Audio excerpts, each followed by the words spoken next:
This is the Huntington's disease by Nick Armstrong and Rowan Maher. What is Huntington's disease? Huntington's disease is an inherited disease. Some symptoms include depression, stumbling, and clumsiness, involuntary jerking, or fidgety movements. Long-term effects include psychiatric problems such as obsessive behaviors, delusional thoughts, or stubbornness/lack of self-awareness. What it does, it makes nerve cells gradually break down and die. And this condition is inherited in an autosomal dominant pattern, which means one copy of the altered gene in each cell is sufficient to cause the disorder. This is an example of an inheritance pattern. So the ones that are filled in white uh, are no Huntingtons. The half and half are no Huntingtons but still carriers. The ones that are blank are the ones with Huntingtons. The circles represent female and the squares represent male. And so you can see that none of the first generation started off with Huntington's, but they were carriers from each side of the family.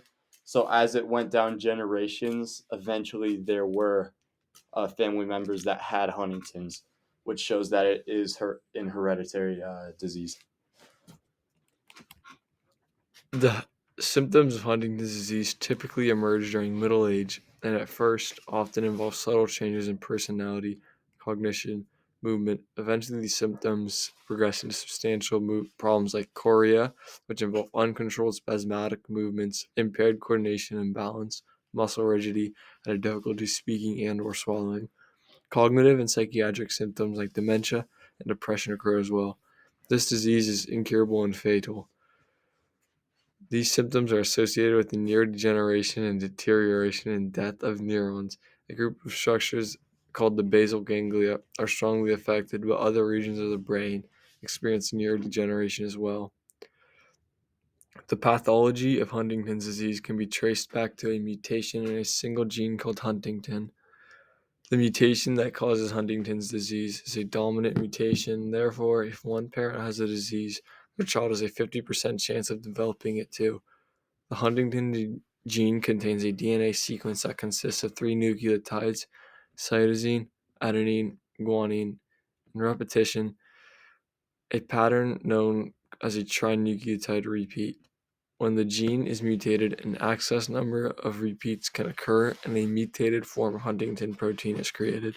The higher the number of repeats, the greater the risk of disease, and all the people with 40 or more repeats in the Huntington gene will develop Huntington's disease as well.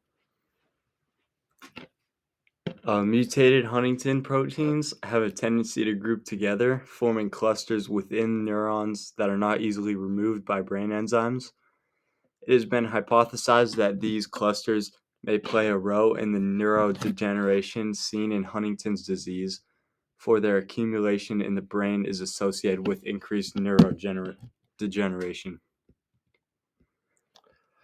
Our solution is a method of altering the hereditary chances of Huntington's by isolating sperm or egg cells of the parent who has Huntington's. This method is only necessary if one parent has Huntington. If both parents have it, then it won't work. The method will also work if both parents are carriers of Huntington's. Although it doesn't work if both parents have Huntington's, it is still incredibly effective as it will reduce the chance of being born with Huntington's drastically and will continue to exponentially decrease over time. There are two scenarios in which our method would be used. The first one, as you can see, being the sperm extraction.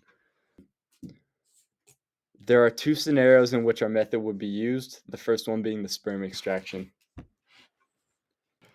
The first step of the process would be to take a sample of a man's sperm, and the man is recessive, so he does have Huntington's. One sperm cell is isolated from the rest, and then we test it for Huntington's. If it's positive, then we repeat with a different sperm cell until it's negative.